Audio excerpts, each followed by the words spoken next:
Halo teman-teman di rumah, kembali lagi nih sama Kak Rara, Dodi, dan Sinta pada program Belajar dari Rumah. Nah, sebelum mulai kegiatan pagi ini, yuk kita berdoa bersama sesuai kepercayaan masing-masing ya. Berdoa dimulai.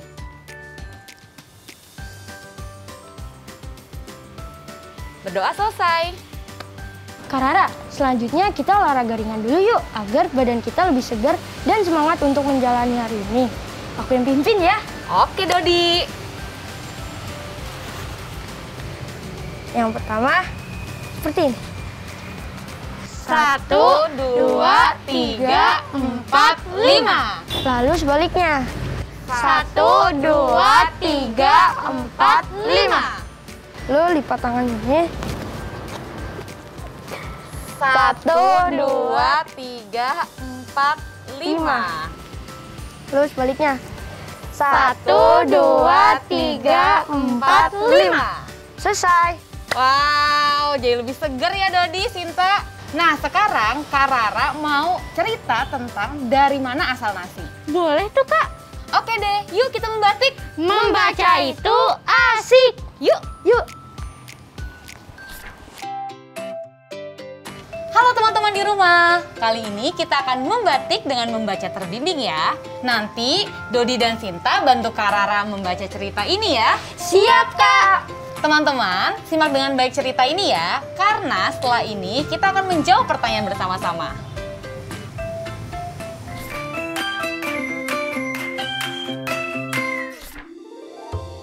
Dari mana asal nasi? Apakah kamu pernah makan nasi? Kapan saja biasanya kamu makan nasi? Bagaimana rasanya? Apakah kamu tahu dari mana asal nasi? Ayo kita cari tahu. Nasi adalah makanan pokok di banyak daerah di Indonesia. Kita biasanya makan nasi untuk memenuhi asupan karbohidrat tubuh. Nasi yang kita makan sehari-hari berasal dari beras. Nah, beras ini dicuci dan dimasak dengan air hingga melunak dan menjadi nasi. Lalu, dari mana kita mendapatkan berasnya? Kita bisa mendapatkan beras dari tanaman padi yang ditanami petani. Tetapi, untuk mendapatkan beras ini, para petani padi harus melewati beberapa tahap. Pada tahap pertama, petani memilih benih padi yang baik. Hal ini penting supaya tanaman padi tahan terhadap serangan hama dan hasil panen nanti berlimpah. Benih yang baik biasanya akan tenggelam saat direndam. Benih yang telah dipilih dimasukkan ke karung goni dan direndam di dalam air selama 1 malam. Proses ini akan membantu pembenihan terjadi secara bersamaan. Pada tahap kedua, petani melakukan penanaman benih di lahan sementara. Bukan ladang atau sawah ya. Petani menyebarkan benih yang telah berkecambah dengan merata di lahan itu. Setelah tumbuh daun sempurna sebanyak 3 hingga 4 helai, maka artinya benih padi siap untuk ditanam. Benih padi akan dipindahkan ke lahan sawah atau ladang. Pada tahap ketiga, petani menanam benih padi di sawah atau ladang. Selanjutnya, bakal akar dan tunas keluar lalu batangnya memanjang. Tanaman padi kemudian berbunga hingga gabah matang, berkembang penuh, keras, dan berwarna kuning. Pada tahap ini, petani biasanya mulai mengairi dan memberi pupuk pada tanaman padi. Hal ini bertujuan supaya tanaman padi dapat tumbuh dengan baik. Pada tahap keempat, saatnya tanaman padi siap untuk dipanen. Panen dilakukan dengan tanda-tanda padi yang sudah menguning dan merunduk. Untuk bisa ke tahap ini, Para petani biasanya menunggu pertumbuhan padi sekitar 110 hingga 120 hari. Hasil panen berupa gabah. Selanjutnya ditumbuk dengan lesung atau digiling. Sehingga bagian kulit padi terlepas dari isinya. Bagian inilah yang berwarna putih, kemerahan, ungu, atau kehitaman yang disebut beras. Pada tahap kelima, beberapa petani membawa hasil panennya ke rumah untuk dimasak menjadi nasi. Ada pula yang menjualnya kepada pengumpul atau langsung ke pasar. Lalu kita akan membeli beras tersebut untuk dimasak di rumah menjadi nasi.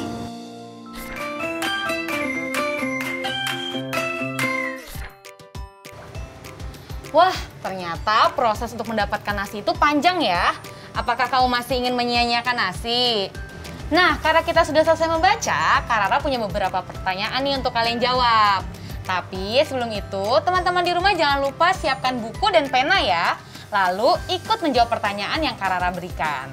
Siap Kak Rara. Apa pertanyaannya?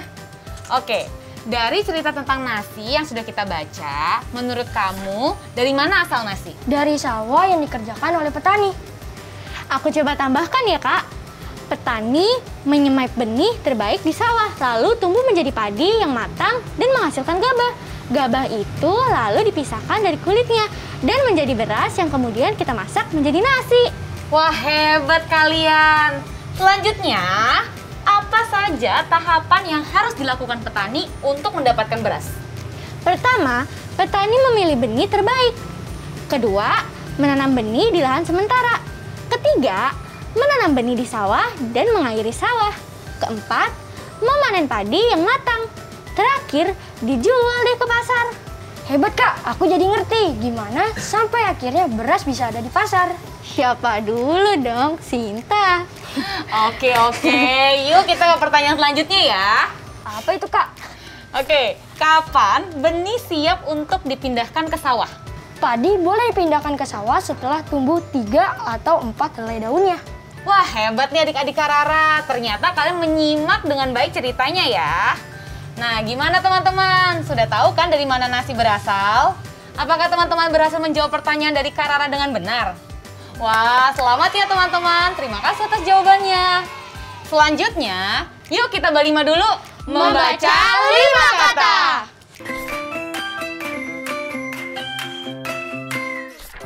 Sekarang Kak Rara punya 5 kartu yang setiap kartunya berisi 1 kata. Nanti Kak Rara akan buka satu-satu kartunya dan kita baca bareng-bareng ya. Dodi, mau bantuin Kak Rara buat acak gak? Mau dong Kak. Oke.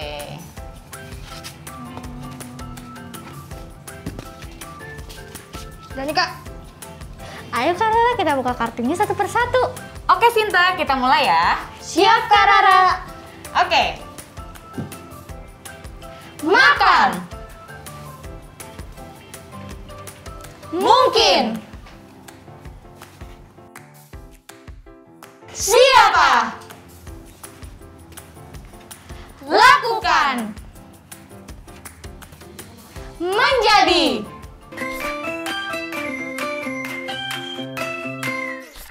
Wah, 5 kartunya udah terbuka semua nih. Itu artinya kita sudah selesai membaca semua kata. Yeay, akhirnya. Teman-teman, Balima ini bertujuan supaya kita dapat lancar membaca dan mengingat setiap kata tersebut ya. Tetap semangat untuk belajar dan berlatih.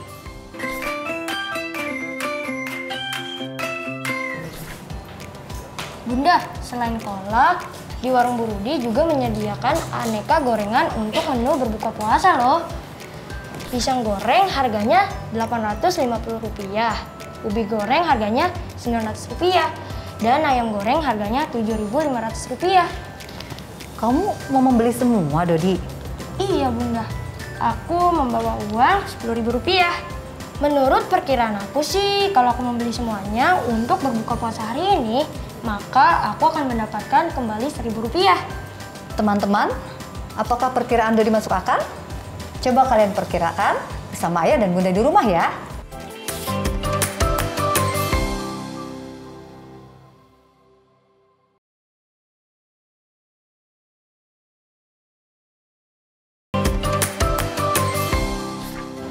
Sepertinya perkiraan Dodi kurang masuk akal.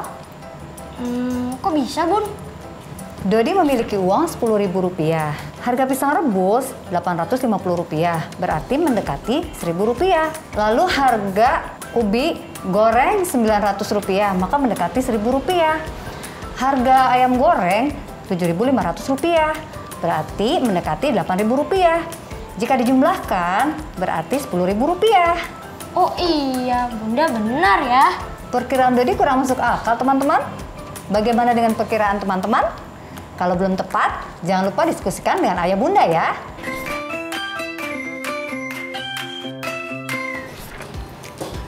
Ara, aku ada tugas nih. Sama seperti kemarin, menggunakan diagram batang untuk menyelesaikan soal cerita. Tapi sekarang menggunakan 2 langkah, Kak. Aku masih bingung. Kalau gitu, kita belajar sama-sama aja yuk. Kemarin, kita sudah belajar menggunakan model batang untuk menyelesaikan soal-soal cerita dengan 1 langkah. Sekarang, Kak Rara mau jelasin nih metode batang untuk menyelesaikan soal dengan 2 langkah.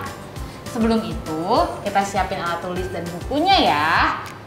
Teman-teman di rumah juga ikut belajar bersama kami ya. Sinta, Dodi, Kak Rara sudah menggambar 2 diagram nih. Diagram merah lebih panjang daripada diagram yang biru. Kalau ada contoh soal seperti ini, harga 1 alat tanam premium lebih Rp325.000 daripada harga 1 alat tanam biasa.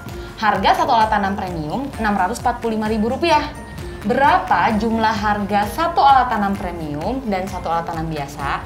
Siapa yang masih ingat gimana cara nulis dalam diagram? Aku, Kak. Diagram batang merah yang panjang itu menunjukkan alat tanam premium. Diagram batangnya seharga Rp645.000. Betul, Dodi. Kak Rara tulisin ya di sini Rp645.000. Oke.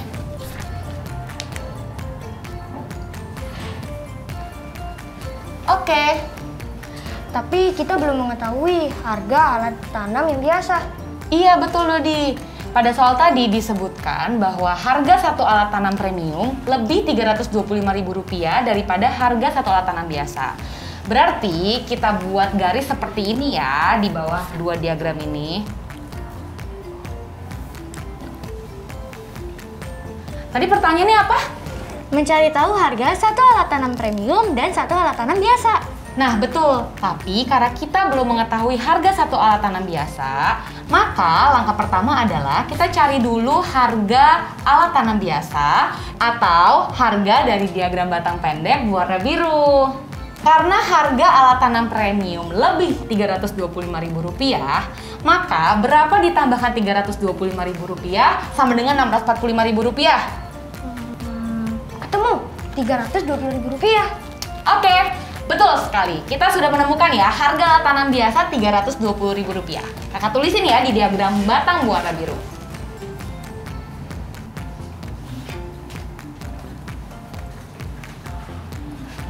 Lalu, langkah kedua, kita sekarang jumlahkan alat tanam biasa dan juga alat tanam premium. Siapa yang bisa? Sinta, Kak. Rp320.000 ditambah Rp645.000 hasilnya Rp965.000. Tepat sekali. Jadi jumlah harga 1 alat tanam premium Rp645.000 ditambah 1 alat tanam biasa Rp320.000 sama dengan Rp965.000. Gimana? Sudah paham? Ya, Kak, berarti kita mencari dulu harga diagram batang yang belum ada.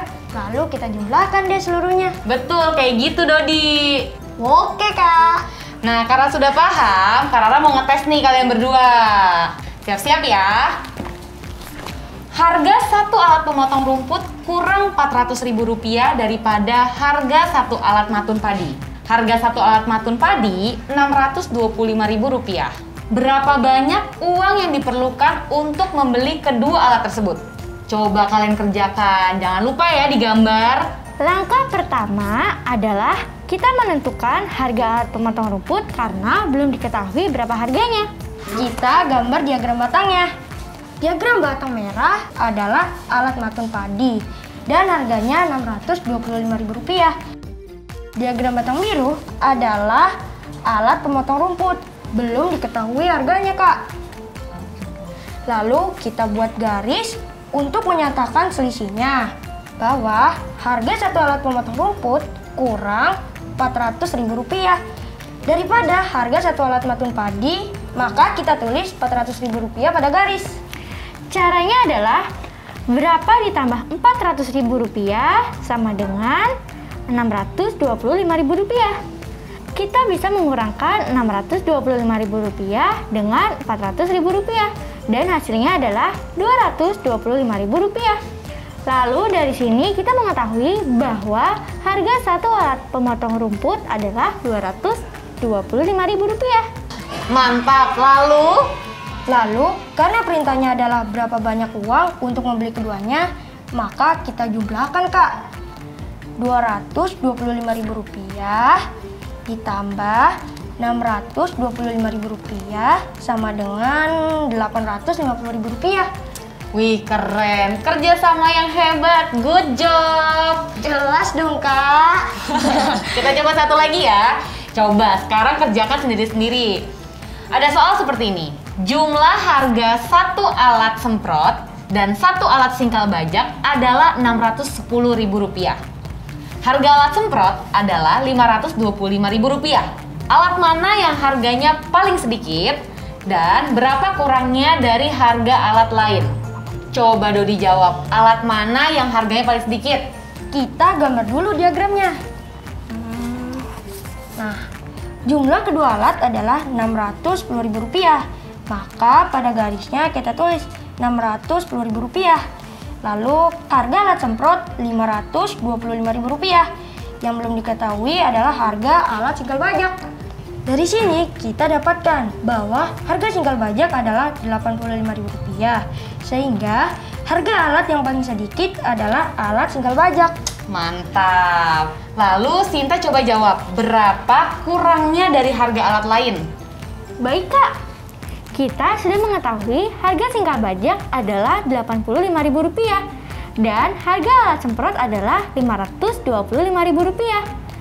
Berapa ditambah Rp85.000 hasilnya Rp525.000.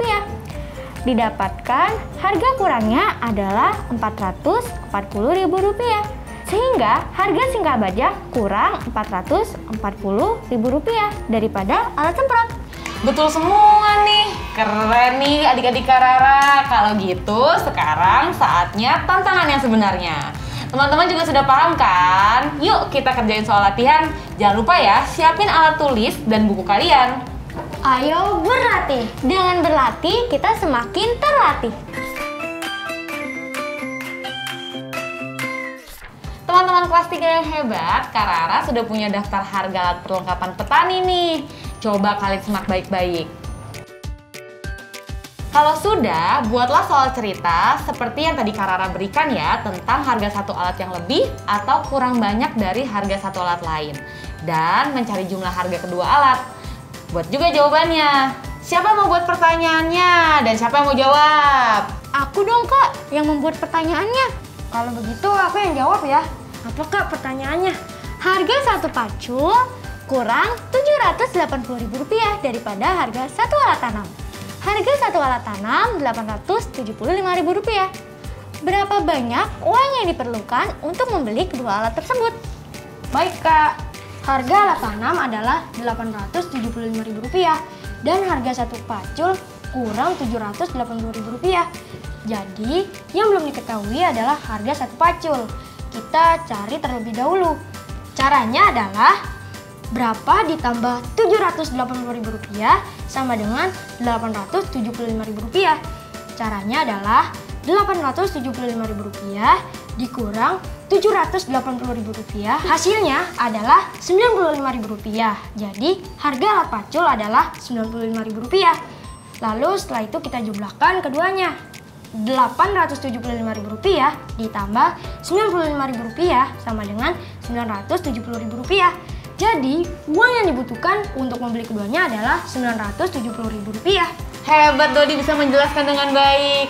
Teman-teman juga sudah buat pertanyaan dan jawab pertanyaannya kan? Jangan lupa minta ayah, bunda, kakak, atau anggota keluarga lainnya untuk mengoreksi ya.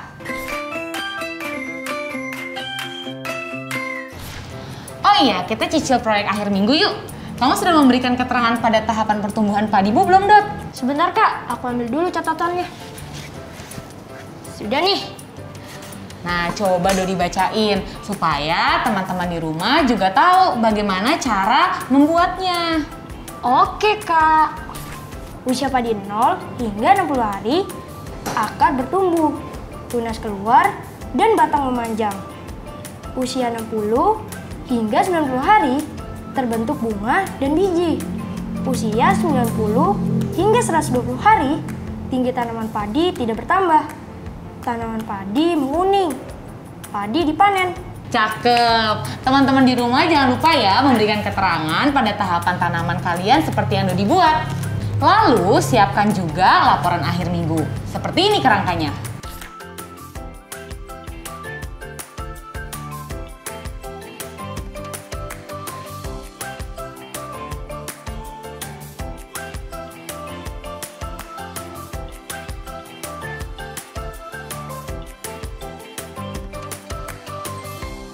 Alhamdulillah kegiatan belajar hari ini selesai. Kita ingat-ingat lagi ya apa saja yang kita pelajari hari ini. Tadi kita sudah membaca terbimbing dari mana asal nasi dan menjawab pertanyaan. Tadi kita juga membaca 5 kata menggunakan kartu acak. Katanya adalah lakukan, siapa, mungkin, menjadi, dan makan. Lalu kita juga belajar menggunakan model batang untuk menyelesaikan soal-soal cerita 2 langkah. Nah, teman-teman juga pasti mendapatkan banyak pelajaran dan pengetahuan ya hari ini. Jangan lupa untuk menyiapkan laporan akhir minggu pada esok hari. Terima kasih untuk teman-teman kelas 3 yang sudah ikutan belajar bersama. Terima kasih juga untuk ayah bunda hebat yang menemani teman-teman kelas 3 hari ini. Jangan lupa tetap terapkan 5M, menggunakan masker, mencuci tangan, menjaga jarak, mengurangi mobilitas, dan menghindari kerumunan agar kita bisa memutus rangkaian penyebaran COVID-19. Tetap jaga kesehatan dan jangan lupa berlatih. Sampai jumpa besok hari. Sampai jumpa teman-teman. Semangat berpuasa di bulan Ramadan. Di sore hari menanti azan. Jangan suka membuang makanan karena makanan karunia Tuhan. Dadah! Sekarang tetap belajar dari rumah ya teman-teman. Ingat, jaga jarak, rajin mencuci tangan, dan pakai masker agar kita mencegah penyebaran COVID-19. Sampai jumpa!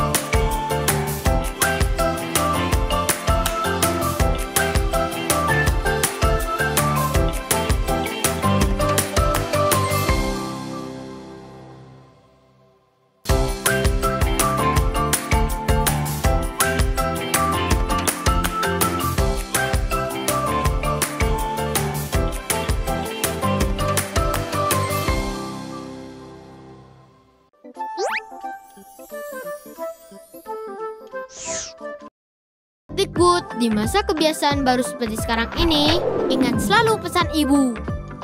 Keluar rumah kalau penting saja ya nak, ingat untuk selalu 3M. 3M itu mudah dilakukan dan bisa mencegah penyebaran virus corona. Menggunakan masker, mencuci tangan, air mengalir, menjaga jarak. Sahabat Dikbud, kalau kamu sayang keluarga, jangan bawa virus ke rumah ya. Ingat pesan ibu, ingat 3M.